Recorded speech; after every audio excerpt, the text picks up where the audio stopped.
Welcome to the Alternative Dog Moms podcast. I'm Kimberly Gauthier, creator of Keep the Tail Wagging. I've been blogging about raw feeding, pet wellness, and life as a crazy dog mom for more than 10 years. I've seen massive improvements in my dog's health since I began raising my dogs naturally, and I'm passionate about sharing my experience to help other pet parents. I'm Erin Scott from the Believe in Dog podcast. For more than 10 years, I've been researching and learning everything I can about healing cancer, allergies, autoimmune, and mystery illnesses in both my dogs and myself. And I can't wait to share with you everything I've learned in case it could help you too. As the Alternative Dog Moms, Kimberly and I are bringing you all the latest dog health news that we're following and the brilliant people we're meeting along the way. Now let's get started. Hello, Kimberly. Hello, Erin. So you feeling better? I'm feeling so much better. So much better. A friend of mine said, what if you have like what COVID has turned into?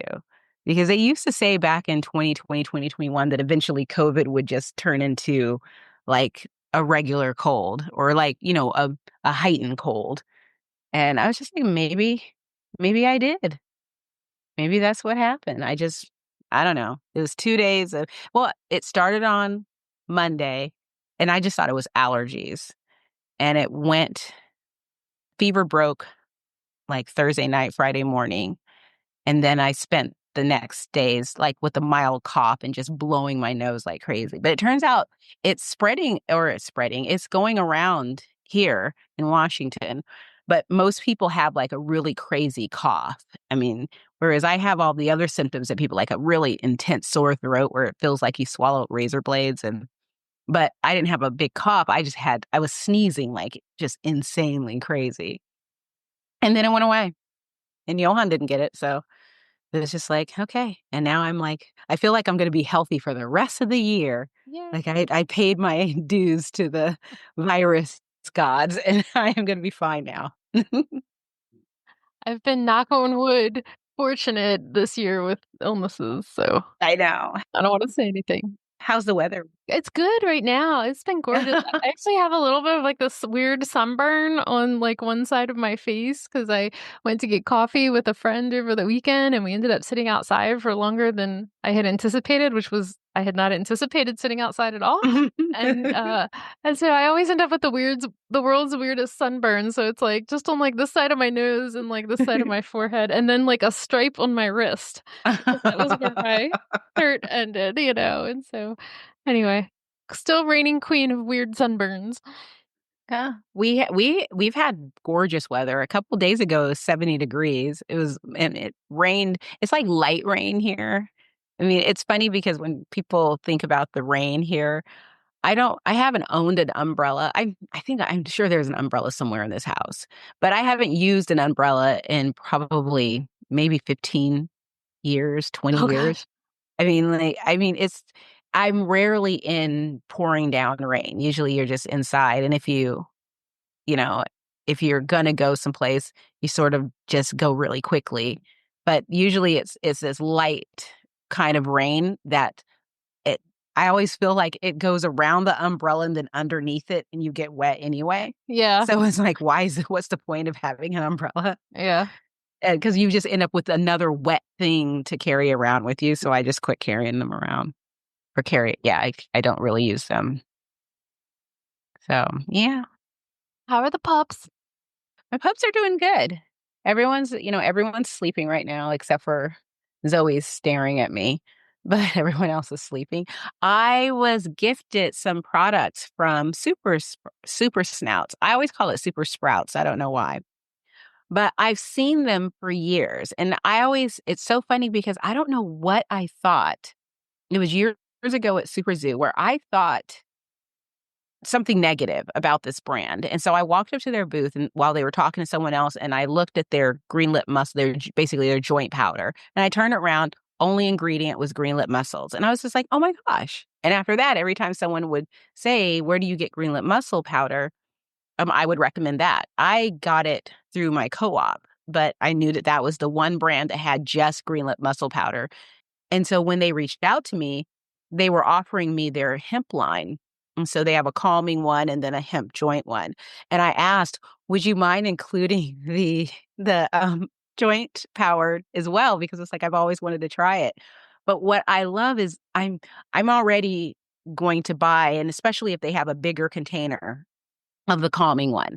That stuff is a miracle Oh, because today I was busy, the weather wasn't so great.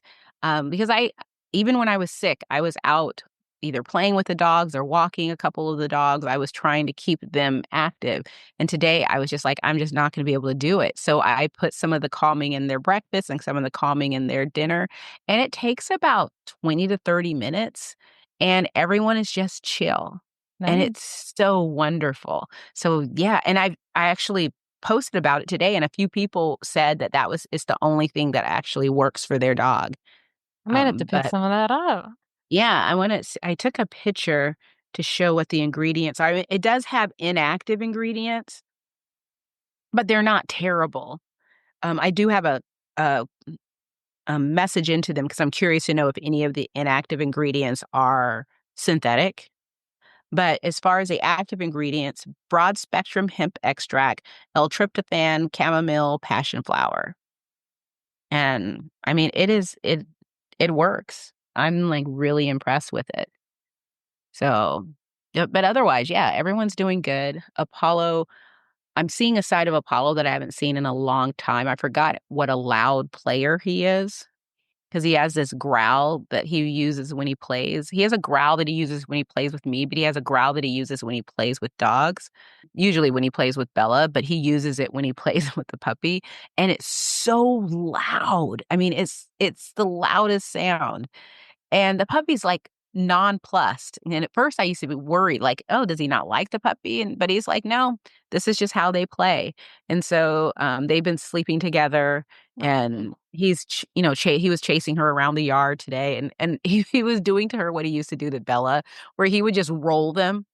And then it's just like, and then he's looking at him like, why are you just laying there? It's just like, and so, but yeah, he's a good boy. But yeah, we've been doing good. How are your dogs? Nino's doing pretty good. Nessie's a little yeasty. Mm. So I have some stuff that I'm working on with that to try to help the immediate issues. Mhm. I have some of the Animalio green clay powder with their Oh, okay. yeasty product in it.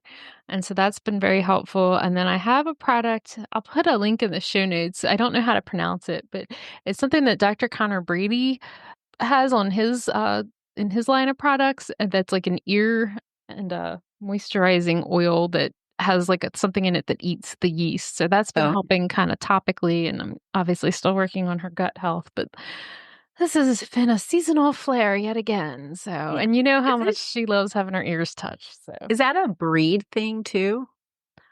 I don't know if it's just because so many pit bulls end up in shelters or they go through so much Yeah. stuff.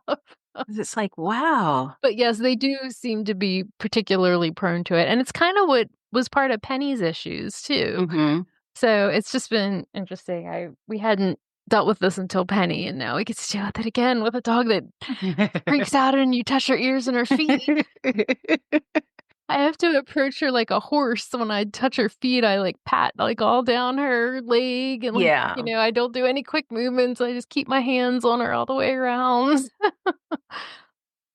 I don't know if I mentioned this last time, but I've been using the, dog wash station that Johan built in the laundry room, and that's been lovely. Oh, great. And so because, the puppy is small enough for me to put her in there, she likes to dig things. So sometimes, because she's now can go outside on her own, and she goes through the, doggy doors and stuff, so she'll be outside with the dogs, and then she'll come inside, and it's like everyone else is fine, and it's like, what did you do?" Because I'll go outside and I'm looking around like, "What did she get into?" Because she's covered head to toe in dirt. I just put her in the shower. I use the oxygen shampoo from, Oh, good. Ozone? yeah, yeah, from Oza, and yeah, I love that stuff. I've been doing that, and then I have, a couple of, what are they called? I don't know if they call them. Is dry shampoo, or I guess I don't know, but it's just where you just spray them Mhm. down. I have one and now, of course, I can't remember the names. I think one is by Mr. Suzuki, and the other one, I cannot remember the name of it, but it's a really good brand. Yeah, Project Suds. Yay. Oh, yeah. Yeah. So I go back and forth between those, and it's really good. She has a really strange coat because it's wire, but it's not like it's very soft, doesn't really shed. um Had her DNA, the rescue did her DNA and got the Oh. results back, and she's basically 50% American Pit Bull Terrier and American Staffordshire Terriers, like 25, 25. Yeah. So where's the Yeah. fur come from? And if you go through her entire, like, because it's like, I think it's like 23, I don't know how many breeds there are. There's nothing in there like Wheaton or nothing that would Or that Schnauzer? I was wondering if it was like Schnauzery. I don't know. I'm gonna pull it up again and see if I can find it really quickly. Okay, here it is. So 27% American Staffordshire Terrier, 26% American Pit Bull Terrier. So that's like more than 50%. Yeah. And then 6% Rottweiler. But the other, so that was the guard group. The Asian, what is it? Ocean group, Siberian Husky, 9% Siberian Husky, 6% Alaskan Malamute, 2% Chow. Herding, 8% German Shepherd, 4% Australian Cattle Dog, 2% Australian Shepherd, 2% Border Collie.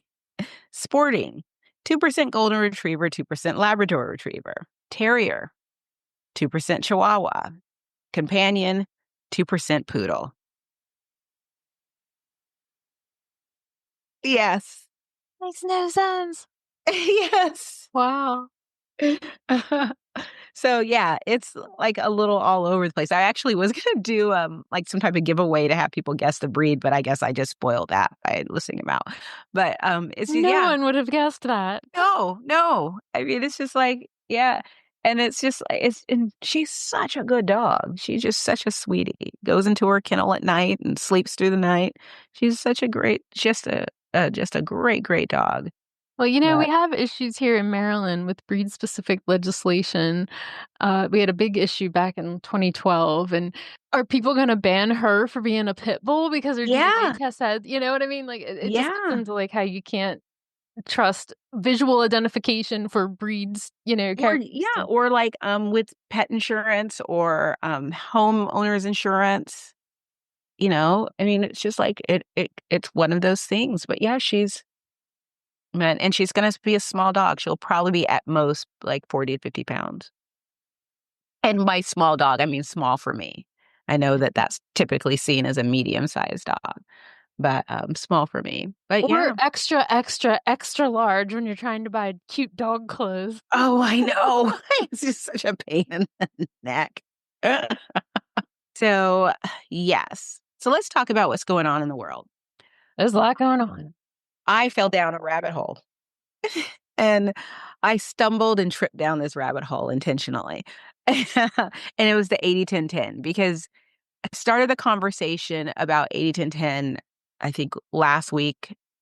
And the conversation was a back and forth, and I was just sort of reading everyone's comments as they're talking about, their thoughts on 80-10-10. And it's interesting because I didn't think anyone was wrong, even though people kind of disagreed with each other. I didn't think anyone was wrong because my worry about the whole balance conversation is, and it's the same issue that I had years ago when I would talk about balance, is that suddenly you have these people who, in my opinion, are completely not qualified to be telling people what they should be feeding their dogs. I mean, maybe they took some, no shade to Dogs Naturally magazine, but people take a few Dogs Naturally magazine courses and now they call themselves a certified nutritionist, and they're now offering consultations and they're telling people, well, you need to do this and this. They're using the software like that Pet Diet Designer, or there was one that the Raw Fed and Nerdy group created. And I think out of everyone who was talking about balance, probably a few of the people in the Raw Fed and Nerdy group actually had taken the COSI course. And this is, of course, I'm thinking nearly 10 years ago, probably less, 7 years ago. Doesn't matter. But that was always my thing, is that people were creating like fear mongering in order to get people to pay for consultations and telling people you can't possibly do this on your own. And it felt like it was spreading. Like suddenly people were saying, like balance over time isn't a real thing. And what was interesting from my perspective was that I was just sort of comparing it to what I was doing and saying, well, yeah, it is a real thing because it's what I'm doing. And of course, you have different voices. So you have like the Tom Lonsdale camp and the Ian Billinghurst camp. And then you have the raw fed and nerdy. You have the Dr. Karen Becker. You have all these different camps that are kind of telling you what to do, what not to do. And people are now monetizing raw feeding. And it just felt like that's the easiest way to get people to pay you for consultation is tell them that your diet isn't balanced and your dog is going to die some horrible disease because after years and years of not getting certain nutrients, now your dog, and by the time it shows up, it's basically too late. But then for some reason, I started thinking, it was a little bit after our conversation, like before and after our conversation with Dr. Susan Recker, which, by the way, is a record episode, even Really? like on YouTube. Yeah, usually we don't get a lot of views on YouTube because it's not really a video, it's just the podcast. But this one tripled the number of views we got.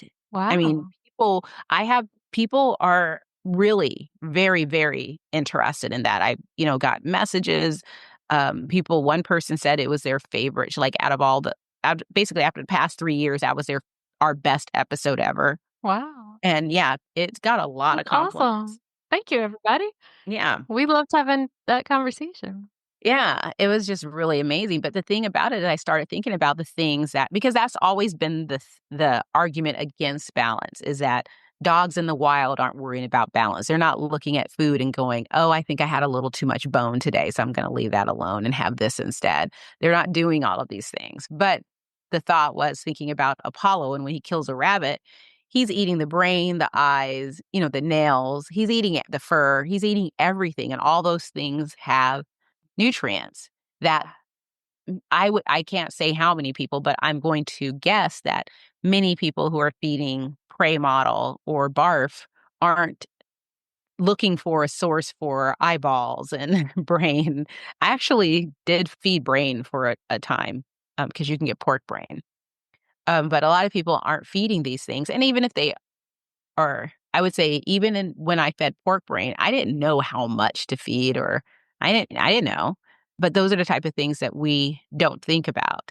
And that's where the whole thing of it's kind of hard to balance. And I wonder how many people will look at a diet and if someone tells them, well, 80-10-10 is low in fill in the blank nutrient, choline, for instance. So they Google sources of choline and then just add that to the diet without thinking about how much they need to add and how often. And although I don't want it to become suddenly raw feeding become complicated, because I still don't think it's complicated, but also I think 80-10-10 is a great start, but that's definitely not where you want to stay over a long period of time. And so it's kind of fun going down that rabbit hole of figuring out what nutrients we're missing by taking away the fur, the eyeballs, and the brain. I think, like feathers and what nutrients like whole food nutrients, so anything non-synthetic that we can put into the diet to basically fill that gap. And it was a lot of stuff that I add to my dog's diet. So it was kind of a fun little rabbit hole to fall down. Sounds like it. Yeah. So my brain is kind of done for a little bit. But it was fun. It was like an interesting conversation. But I think that Dr. Recker, I think she kind of impacted people in a way that a lot of people haven't been impacted. I'm still a little concerned about the person out there that's like, well, how am I supposed to know? And what do I have to do? And they're kind of feeling stressed all over again. But I feel like a lot of the responses to this discussion have been that's why I started using a base mix. And this is why I add eggs this many times a week, or this is why I do fat. Like people have asked, well, because I put fatty fish, people, well, what is fatty fish? And so it was kind of cool in the comments to see people responding to each other, not just waiting for me to respond. So I love the fact that I didn't see anyone have a complete panic attack and it's like, well, then I'm just going back to kibble then because I can't do this.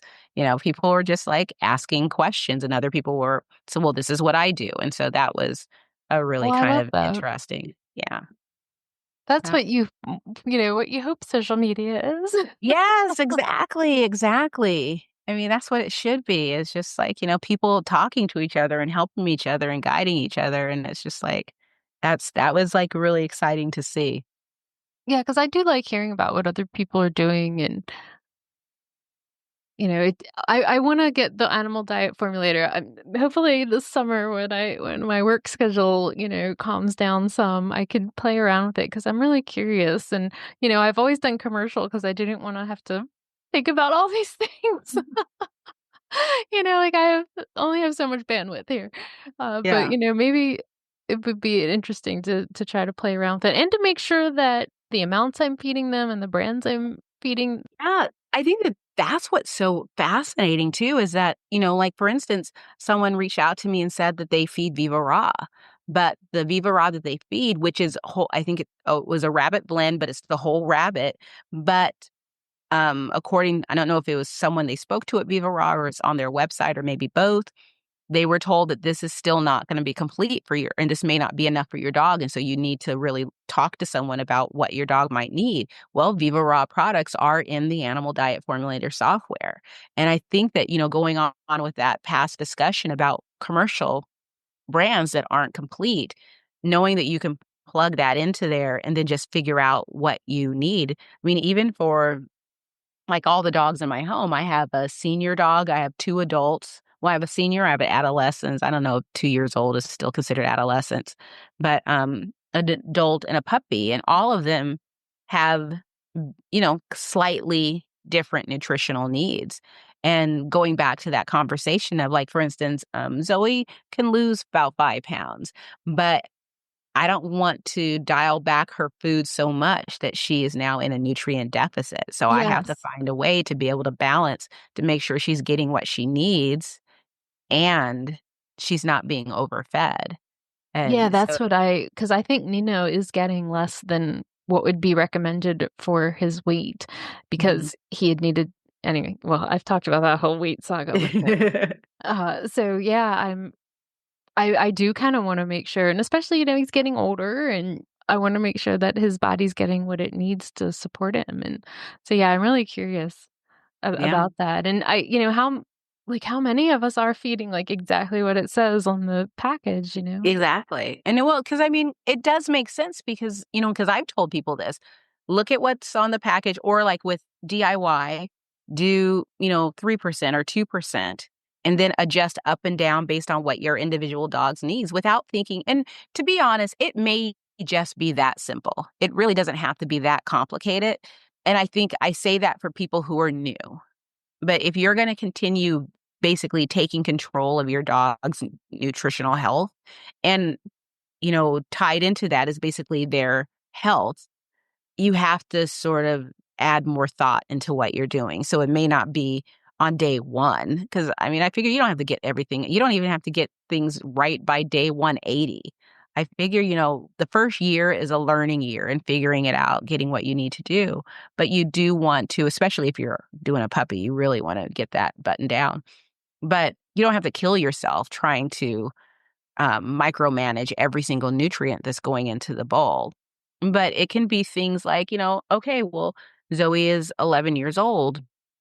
What does an 11-year-old need that maybe a 6-year-old doesn't need? What can I do to support her as she ages? And just reading up on that and then adjusting the diet accordingly. Because, like, for instance, when I give the dogs eggs, I usually I do raw eggs, but mostly I cook them.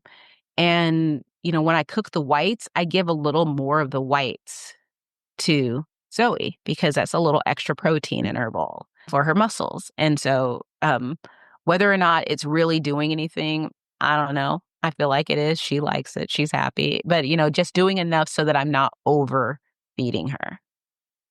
And so, yeah, Yeah, I loved that conversation with Dr. Recker. We could have talked to her all day. that was so much fun. That was so much fun.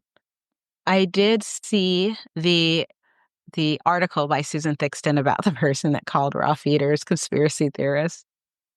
That isn't the first time we've been called that. And I think it's so funny because I didn't click over and read the article. I just read her article. I But did eventually, but I didn't. It's like I'm like, oh, I don't want to like contribute to I the bad know. thing. It's Like, the argument about the avian flu where it's just sort of like, okay, so come on, dude. You know, a lot of the stuff that you said has been debunked yeah. and you're still harping. It's like you found something and you're like, oh, this will take them down. And it's like, do you know how many people feed raw? And you're talking about like 5 cats that, Yeah. demonstratively have been proven false, Yeah. Sure, we all have concerns about things being cut at the FDA, but, like, they kinda weren't doing what they're supposed to be doing anyway, so I don't really think it's gonna change all that much for pet food in the immediate future, Yeah. and I think us raw feeders have less to worry about than, like, the thousands of animals that have been killed through kibble over the last 20 years, which no mention of. Yeah, and it's so frustrating because it's just like I'm curious when they make these articles and they come out and do these things. It's like, what is your point? It just What are feels you trying to clickbaity to do? me, you know? Yeah, because it's and maybe it's because some the veterinarians who are anti-raw or the people who want to convince themselves that because I had a few little trolly comments a couple weeks ago where someone called what I do woo woo, and I guess you don't care about science. And you know, 2024 Kimberly would have responded with the science, but 2025 Kimberly is tired. I'm exhausted. So I just block them all because I'm just of the opinion if you're not actually interested in having a discussion, and I just don't think these people are, just like the person who wrote that article, you are not interested in having a discussion because I can actually look at something that I wholeheartedly disagree with and still attempt to give it a balanced look and really look at what is a positive and what is a negative. But you can't, I mean, this person could not even do that. I mean, And, like, his only source of information appeared to be, like, ads on TikTok or something, and yeah. it was like, way to dig deep there. I know. I mean, it's just like, just have, Chat GPT, write your articles if that's the case. I mean, it's just stop. It's annoying now. I mean, I'm so over the argument of kibble versus raw. I'm no longer going to defend why I feed my dogs fresh food. I don't care what other people feed. I don't care if you agree or disagree. Do whatever you want to do. My dogs are fine. I think it's more important to make sure people have the information that they need to have to feed a healthy diet. I think that that's far more important.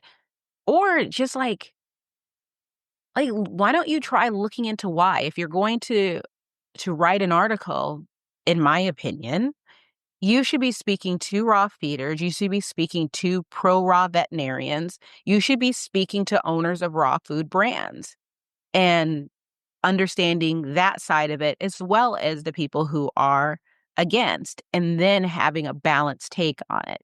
Even if at the end of the day, you've decided that I don't think this is a good idea, so be it. But at least you looked at the entire story rather than just looked at anything that supported what you already believed. You just, it's like people who do studies, but they throw out all of the variables that might prove their study false because they're only doing a study to prove that what they believe is right is right.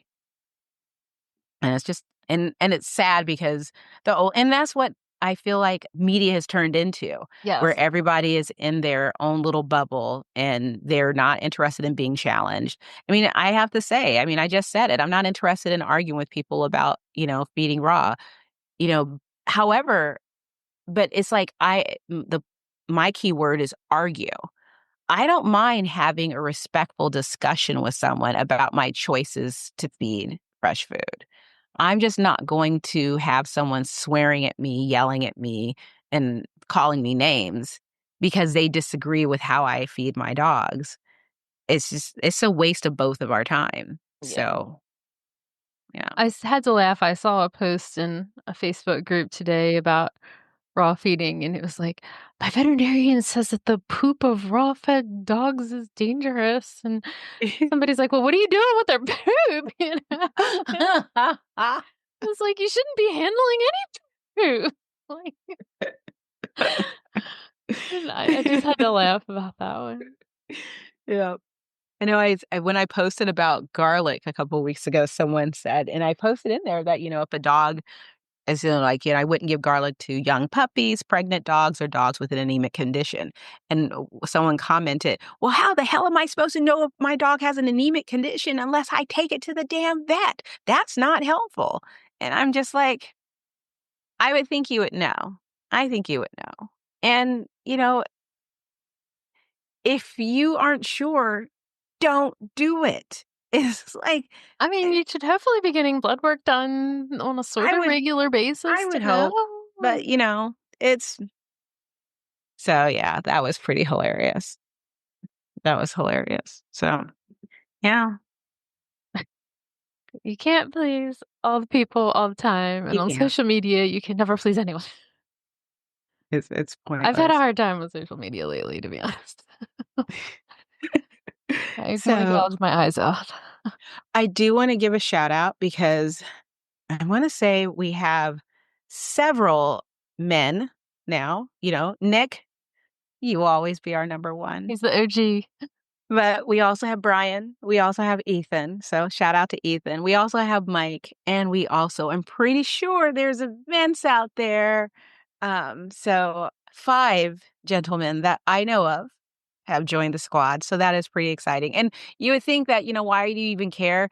It's because when I don't look at my demographics. I don't look at my demographics very often, but my demo have been consistently where it's basically 75 to 80% women.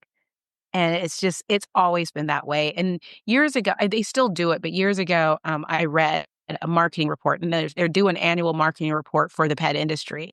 And it's always been believed that women are the ones that make the purchasing choices for pets in the house. So that's who they're going to market to. And so, I mean, it's just one of those things where it's been known that women and pets go hand in hand. So it's kind of exciting to see a growing number of men, like, because I see a lot of content creators, male content creators with dogs. I follow tons of them, and they're not dog trainers because, I mean, dog training very much, I don't know if Historically, a male-dominated field, but yes, I feel like very I much. know way more women now. And Or yeah, maybe that's exactly. just who I follow. But yeah, so it's like it's kinda cool to see more men, and I'm excited because 'cause I'm gonna be interviewed this week on a podcast on May 1st, the WagWorks podcast. A young man named Richmond is gonna be interviewing me about raw feeding, and so I'm pretty Awesome. excited about that. Well, we'll post a link when it goes live. Yeah. So anything else going on in the world? Well, I'm really happy about the newest Believe in Dog podcast episode that I just released this week. It was actually with my own dog trainer for Nessie and I's online Control Unleashed pattern games class that we've been doing the last couple months. And when I started it, I was just looking for something fun to do with Nessie, gotta keep her occupied. But I realized that this style of training is really powerful for so many things, from like loose leash walking to Mhm. introducing a anxious dog to new spaces, or there's just so many different ways that it can be used.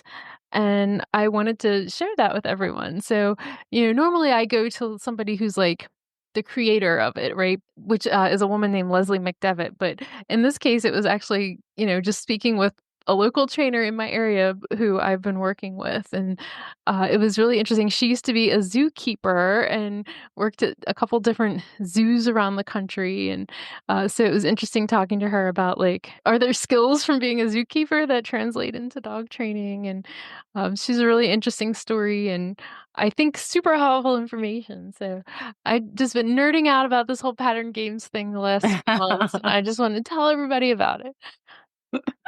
I think it's just so amazing just how easy dogs are, but how difficult they are. When I first had dogs, I was so lost. I thought I would first of all, I got dogs and for some reason just thought it would be so easy. oh, I don't need a dog trainer. I don't need to do this. I don't need to do, and I was proven wrong quite quickly. Whereas now, I think once I accepted my dogs as dogs and understood that they communicate a lot differently and just developed the patience to figure things out, it's amazing how smart and intuitive dogs are. I mean, watching my dogs, like, and, with so many dogs in the house, I'm constantly juggling personalities and I'm basically constantly training. And right now, this week, or this month, April has been a very interesting month because we got a foster puppy at the beginning or the end of March, at literally the last day of March. And so she was in the dynamic and teaching her to sit for treats, sit for her meals, stay focused on meals, making sure that she, potty training because I don't like to use puppy pads. And so potty training was, basically retraining myself to take her outside after she eats, after she wakes up from a nap, after she plays, and then helping her, learn how to go through the doggy door. And then at the same time, outside the doggy door is a gravel path down to the yard. And Zoe just will pee on the gravel path. Well, after, you know, a week or so of her peeing on the gravel path, it smells like a nasty alley in downtown Seattle. And so, and I have to clean it up and rinse out the area.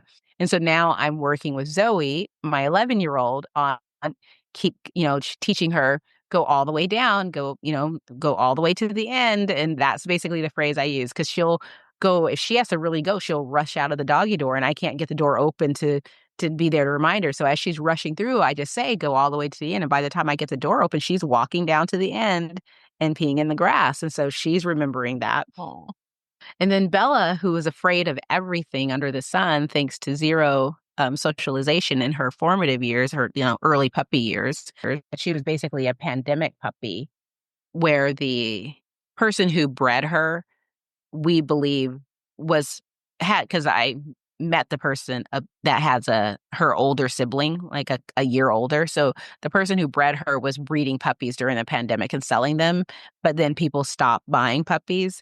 And so she was stuck with this litter, and that's how we ended up with Bella.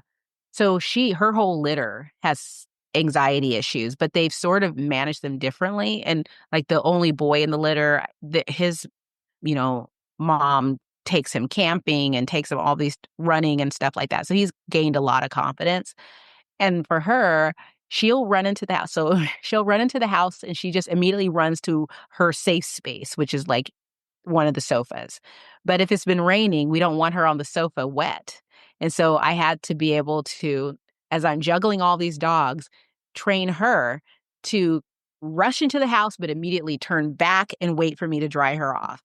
And so, oh my God. And I did it. I mean, so There's actually a pattern game for that. yeah, exactly. It's like everyone is doing what they're supposed to be doing. It's not perfect every day, but it's really great and it's so exciting. And of course, the more excited I get when they get it, the more they want to do it. Yes. And I think that it's like the trick for me is just understanding my dogs and understanding that they are dogs. Like this, a new thing for them and for me a little bit is I kick them out of the house on really nice days. And I'm just like, go be dogs, go touch grass. It's like I'm doing this podcast with Erin and we're talking to all these experts. And one thing that people have said is like, the soil and the Yeah. microbes and all of that, our dogs need to be outside. And, one thing that contributes to our dogs' anxiety and health issues is the fact that we have them cooped up inside all the time rather than outside where they should be. So I'm just like, get outside. So on nice days, I have them outside for at least 6 hours Oh, wow. and they don't like it Oh. because they don't like it at all. At first, sometimes they'll go out and they'll be fine. And, they'll just be like, yeah, I guess we're just going to hang out and it's nice. But sometimes they'll just, because I basically have to do a barrier to the doggy door, because I can't find the key that locks the doggy door. And so I've had the barrier that I have created because I am waiting for Apollo to just get up and turn the knob and walk into the house because he can get through anything. And so I had this whole barrier to keep them outside, and they just lay on the little concrete pad outside the doggy door waiting for me to come get them. Sometimes they'll go and lay in the grass and the beautiful, and I keep the yard pristine clean. I keep it clean, it's nice, it's everything. There's no reason for them not to be out there. If I come outside, so sometimes I'll come out with a book and I'll just sit and read a book and then they're fine.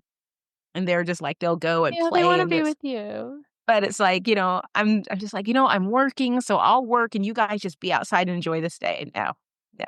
So, but I'm hoping that by June, my dogs will be used to just being outside on their own.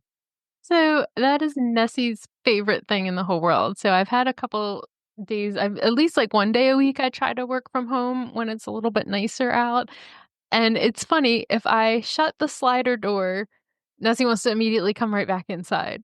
But if I just leave the slider open, she'll go out there for an hour or 2. Yeah. And, so that I try to let her have the mornings and, so she'll be out there from, like, 9:30 to, like, 12:30, and then I'll switch them, and, she'll have her afternoon nap and, we'll get some outside time, but she's thrilled. I mean, she just patrols the whole yard, and I can always tell if there's, like, a squirrel running on the power lines because 'cause you'll just see her go, like, flying, like, through the bushes, and she's, like, up on her hind legs, and then, like, sometimes if I don't hear anything for a while and I'll check outside and I get nervous because I don't see her right away, and every single time we have this oh my god, we have this old canoe in the yard that Tim's uncle gave us, like, 15 years ago, and it was, like, old and dilapidated when we got it, and it just sits up against the fence and Nino just pees on it.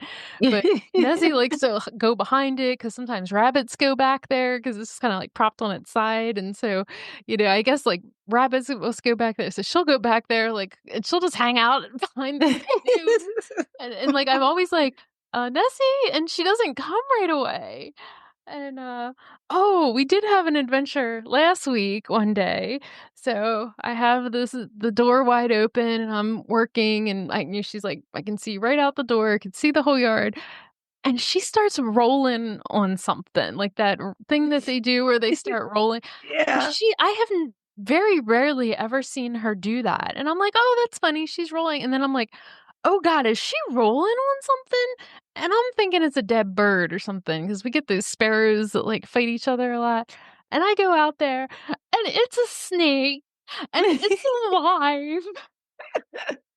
I mean, I think it was just like a garter snake. I don't know. I'm like, so she was so good. I was like, "Come on, come on," and she's like, "But I wanna," and I'm like, "Come on, come on," and she's like, "Okay," and like she starts towards me, and then she's kind of like, "But that thing was really," and I'm like, "Come on, come on." So she was a good girl, and she listened, and she came inside.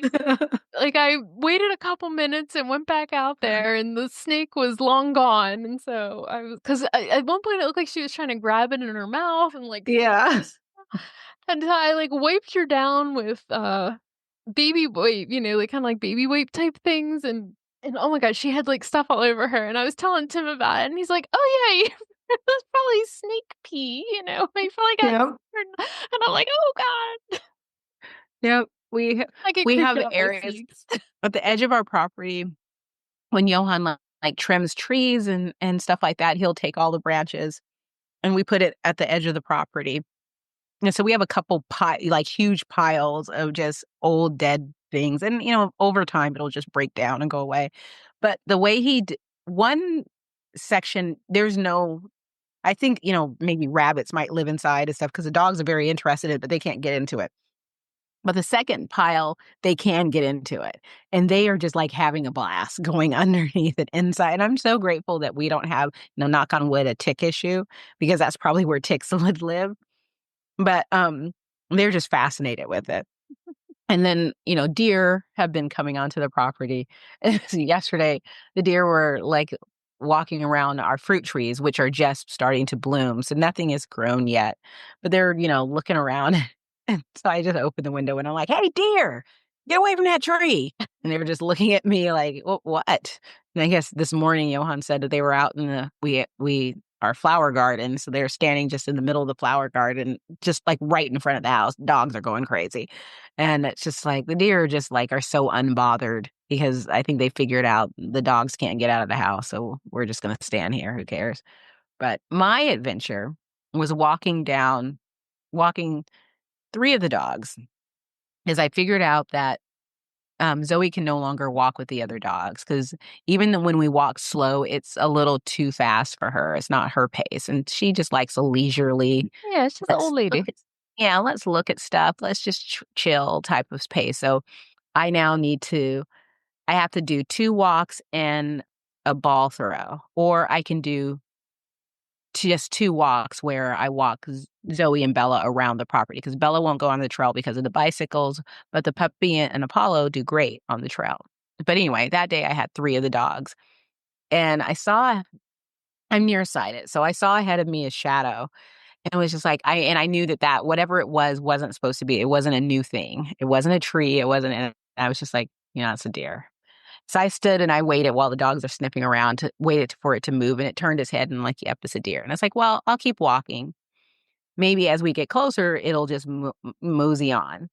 But it did it, and I just sort of feel like it just watched us, and then it was just like no one's paying attention to me. So I'm going to pounce this way and then go back this way to get their attention. And sure enough, it did. And so Apollo went absolute crazy. 80 pounds of a dog that's leaping and jumping and trying to drag me towards the deer. Zoe just starts barking in solidarity. She doesn't know what's going on, but she's going to bark in support. And the puppy's just spinning in circles, like, I don't know what's crazy. And so the deer did take off. And I, just basically slowly walked until everyone settled down. But my back hurt so badly the next day because they had Yeah, yanked my me. shoulder hurts just thinking about it. Yeah, just yanked me here and there. It's just like, this sucks. And then as like on the way back, I wasn't paying attention. I don't know what I was looking at, but there's like on the edge of the trail, there's like a culvert with muddy water. And usually Apollo's curious about it, but I'm like, no, don't go in there. But he went and just like took advantage of it. And I just heard the splashing, was like, damn it. And he comes up and he has these beautiful white legs that were black with mud. And so then we had to go home, and then I'm spraying him down to get the mud off of him. And I'm just like, this is why you shouldn't do this, because I just want you to be clean. Oh my gosh. It was just like, so now I will be walking two dogs at a time. That is just, I will not push. I'm too old. I By can't the do way, it. you just gave me like such a great argument in my favor. So we have this slider door, and years ago we used to have a screen slider that went with it also. And our old gal Kahlua, she kept busting through the screen to take off after squirrels. And so my mom had this great idea, like, oh, I found this like heavy duty, like dog proof screen that you can replace. So Tim goes out there and he rescreens the door with this thick dog proof screen. And yeah, it works. So the next time there was a squirrel, she just broke the whole door down. Like the whole thing broke. It came off the frame, came off the Oh track. my gosh. And so to this day, we have never gotten it fixed. And so we just use, the big glass slider. So when I leave the slider door open, inevitably we get like a fly or something that comes in the house. And Yeah. usually I can usher them back out at some point. But Tim gets really annoyed when he gets home from work and there's like a fly in the house. And now I can be like, Tim, I'm trying to diversify the dog's microbiome. I just, We I need just call them sky soil. raisins. And because eventually the Apollo is usually the one's going to get the fly. But he just tracks it, and he there was a big juicy one in here the other day, and I don't stick around to watch the carnage, but it's like eventually because I used to try and escort the flies out. Flies are hard. Spiders are so easy. You can just get on this little napkin, okay, and flick them outside. But spider or flies are just like, you're not catching me, lady. Do you get stink bugs where you are? I think we do, but I'm not sure. I want you to look. What is a stink bug? Because there's these one bugs that I think are stink bugs. They're kinda like these flat, Yep, wide, we do get those. Yep, okay. we get these. So we don't get a lot of there's certain areas that are, like, overtaken with them. We are very fortunate we don't have a ton of them. But yeah, we had one in the house last night, and I was trying to get him on like a paper towel, and he kept getting away. And like finally I had to go get Tim, and he has like a apparently he has like a like a red Solo cup that's like his bug catching cup. I'm like, "Oh, note to self, don't ever use that or touch that cup ever." Like, we don't even have red Solo cups in that. It's like, I don't even know where it came from. Like, he might have had this cup for like 25 years. Like, I don't know. Like, when's the last time I used a red Solo cup? I don't know. Like, Yeah, no, yeah, we do have there was one in the garage the other day. And so, yeah.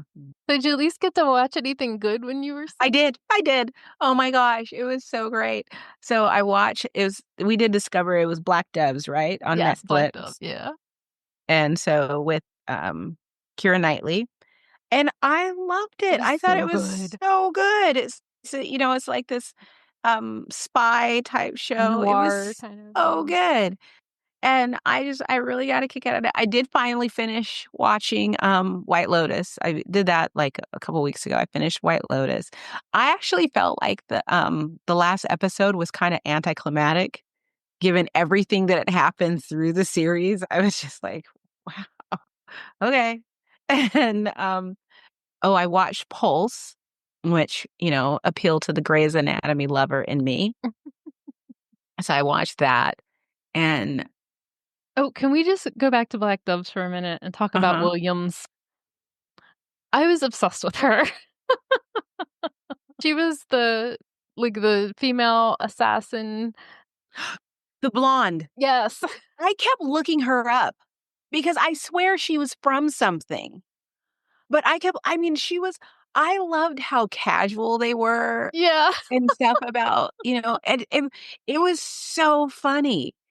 I mean, Yeah, so my husband does not like watching things with a British accent, and I had to get him in to watch Williams a couple times because I was like, "You're gonna be obsessed with this girl." And he's yeah, she like, was "Okay, I like so her." funny. I just loved her. I thought it was so much fun, and I thought it had like a really great mix of seriousness and what I loved about it is I was telling someone else this, that it is a crazy diverse show, but they don't talk about it. Whereas if this were an American show, all we would hear is about how diverse it is, and there would be no story. It was like, it was like it had so many storylines with like the guy and the ex-boyfriend and then Oh my his god, I just wanted them to get back together. too. And And he had it's the just like, daughter, and he was spending time with love. or the kid, like, that's the other thing is, like, I was looking up because the casting, like, the kid and then the older version. I mean, I thought that they looked so much alike, and it was so much fun. I mean, just, like, crazy, just in the back, when they would do the flashback, so you got what was going on. It was so much fun. I mean, I'm really looking forward to season 2.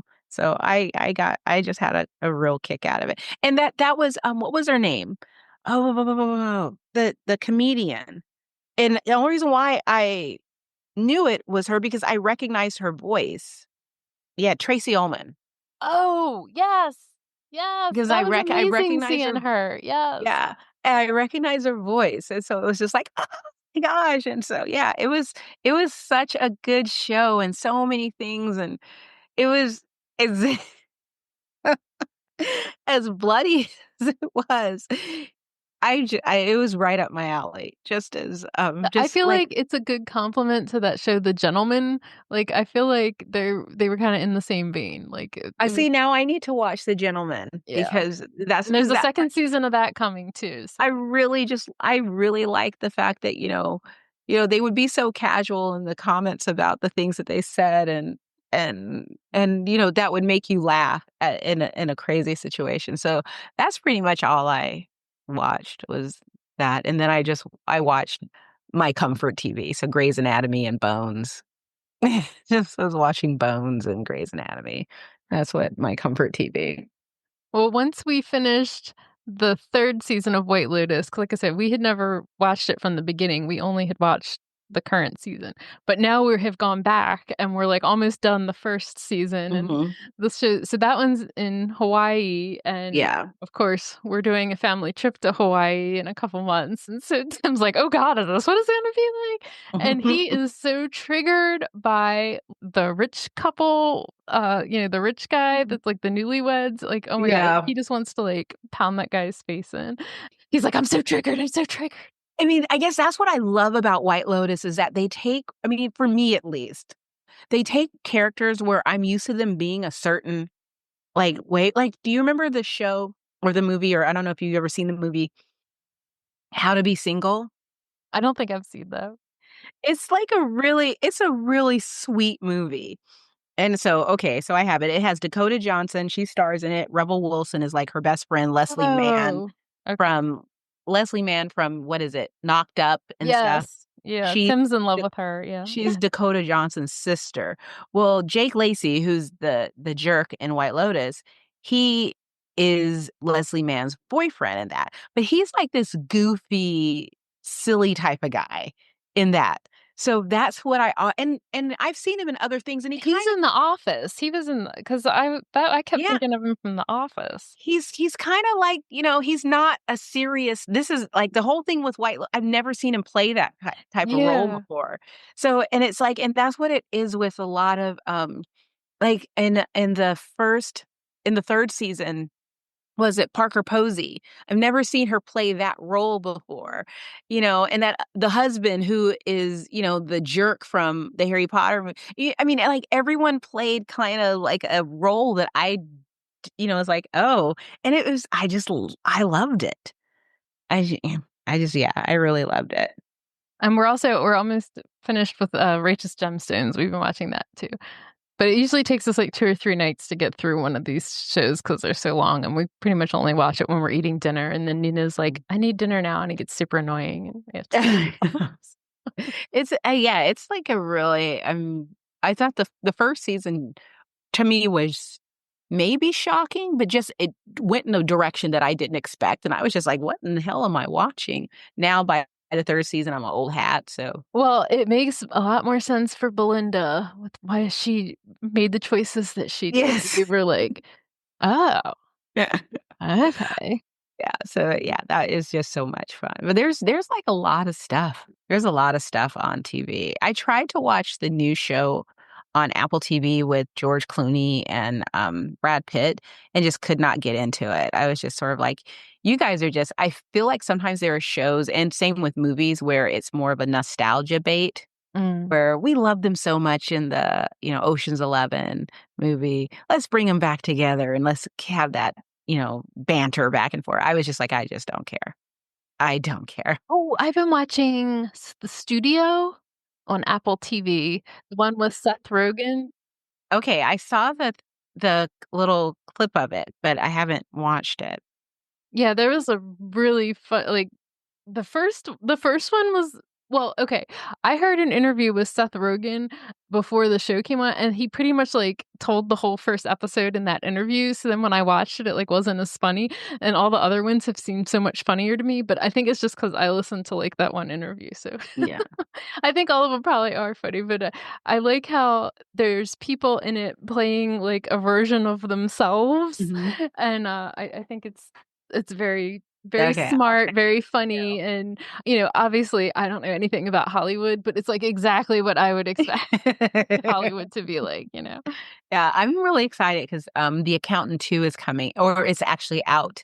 So I will be going to see The Accountant 2 this Okay. weekend and Thunderbolts as well this weekend. So it's going to be a big movie weekend for me. Oh, Well, enjoy. I know. Pretty excited. Well, that's about it. Alright, everybody, we'll talk to you next time. Bye, guys.